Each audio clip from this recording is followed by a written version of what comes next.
तो चलिए आज एक ऐसे गांव की कहानी सुनते हैं जो हर हफ्ते एक अंधेरे, खौफनाक साए का सामना करता था। आज हम भूत का अंत की कहानी को समझेंगे। ये कहानी हमें सिखाती है कि कभी-कभी सबसे बड़े राक्षस बाहर नहीं बल्कि हमारे अपने मन के अंदर होते हैं। ये सिर्फ हिम्मत की नहीं बल्कि उससे कहीं ज्यादा अकल की ताकत की कहानी है।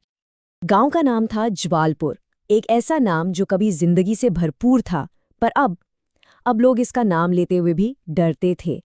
हर मंगलवार पूरा गांव जैसे अपनी सांसें रोक लेता था। ऐसा लगता था जैसे एक अनजाना खौफ उसकी गलियों में घूम रहा हो। ये कोई मामूली डर नहीं था, ये एक ऐसी घुटन थी जिसने गांव की हर उम्मीद को खत्म कर दिया था। लेकिन आखिर ये खौफ था क्या? ऐसा क्या था जिसने एक पूरे गांव को अपने घुटनों पर ला दिया था और उन्हें कुछ ऐसा करने पर मजबूर कर दिया जिसके बारे में कोई सोच भी नहीं सकता? चलिए ज्वालपुर के उस अंधेरे के दिल में झांकते हैं। सोचिए, हर मंगलवार को आसमान का रंग बदल जाता था, एकदम स्याह काला। तेज हवाएं चलती, मानो कुदरत खुद आने वाले खतरे से लोगों को चेता रही हो। और फिर अंधेरे से एक साया निकलता था, एक भूत, जो हर हफ्ते गांव के किसी भी एक बदनसीब इंसान को अपना शिकार बना लेता था। ये एक क्रूर रस्म बन गई थी, मौत की एक साप्ताहिक लॉटरी जिसमें कोई भी जीतना नहीं चाहता था। मतलब हालात इतने बुरे हो गए थे कि गांव वालों ने एक दिल दहला देने वाला फैसला कर लिया। उन्होंने तय किया कि और जाने बचाने के लिए वो खुद ही अपने में से किसी एक की बलि देंगे। ये तो डर के मारे शैतान से सौदा करने जैसा था। इस बात का सबूत कि खौफ कैसे किसी भी समाज को अंदर से तोड़ सकता है। और उस रात तो मामला और भी ज्यादा संगीन था, क्योंकि आज की बलि कोई और नहीं बल्कि गांव के सरदार का इकलौता बेटा था। हवा में दुख और बेबसी जैसे घुल सी गई थी। लेकिन कहते हैं ना, जब रात सबसे घनी होती है तभी सुबह की पहली किरण दिखाई देती है। ठीक जब सारा गांव नाउम्मीद हो चुका था, एक अजनबी उस गांव की तरफ बढ़ रहा था। उससे इस बात के जरा भी अंदाजा नहीं था कि गांव किस आतंक के साए में जी रहा है, पर उसका आना गांव की किस्मत हमेशा के लिए बदलने वाला था। उस अजनबी का नाम था प्रताप सिंह, एक मुसाफिर जो बस ज्वालापुर से गुजर रहा था। लेकिन उसने वहां जो देखा वो उसे हैरान कर गया। हर चेहरा आंसुओं में डूबा था, हर आवाज में दर्द था। पूरा गांव मातम मना रहा था। प्रताप सिंह, जिसे उस खौफ के बारे में कुछ नहीं पता था, उसने गांव वालों से एक सीधा सा सवाल पूछा जो उस सन्नाटे में गूंज उठा।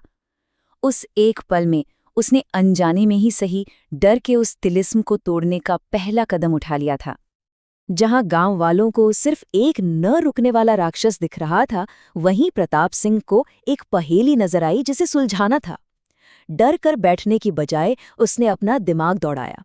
वो समझ गया था कि इस साए को ताकत से नहीं बल्कि तरकीब से हराना होगा। उसकी आवाज में एक ऐसा भरोसा था कि गांव वालों का डर भी एक पल के लिए थम गया। उसने गांव वालों से कहा, ये सिर्फ एक वादा नहीं था, ये उम्मीद का एक पैगाम था, उस लंबी अंधेरी रात में पहली चिंगारी। और यहीं प्रताप के प्लान की असली चालाकी दिखती है।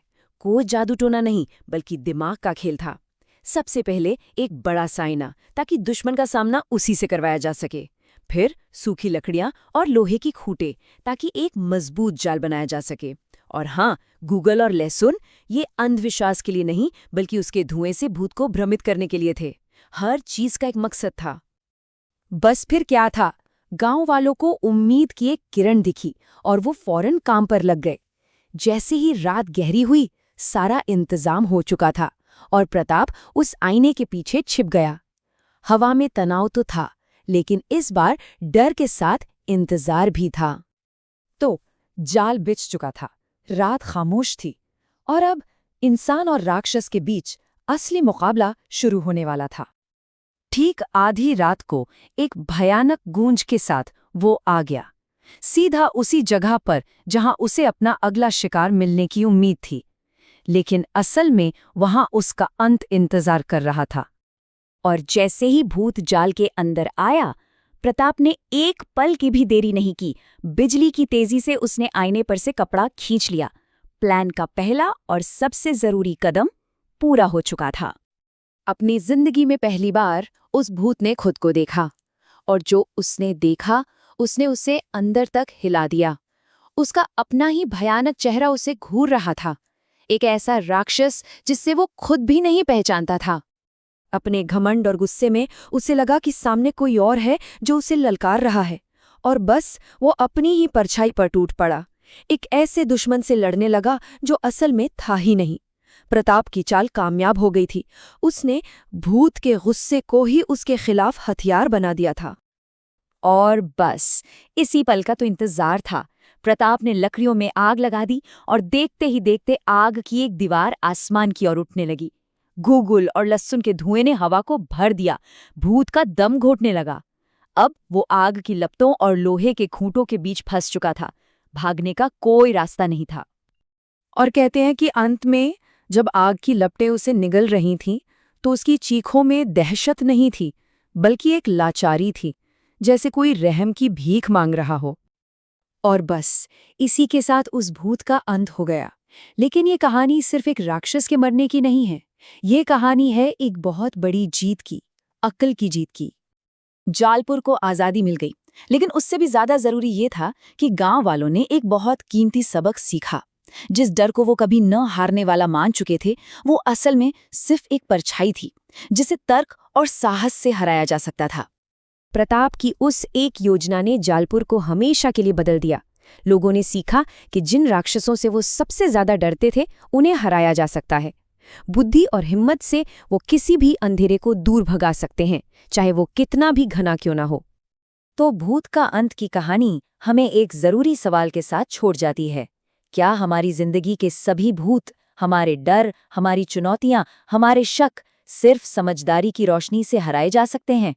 शायद सबसे बड़ा हथियार हमारे हाथों में नहीं, बल्कि हमारे दिमाग में है। इस बारे में सोचिएगा जरूर।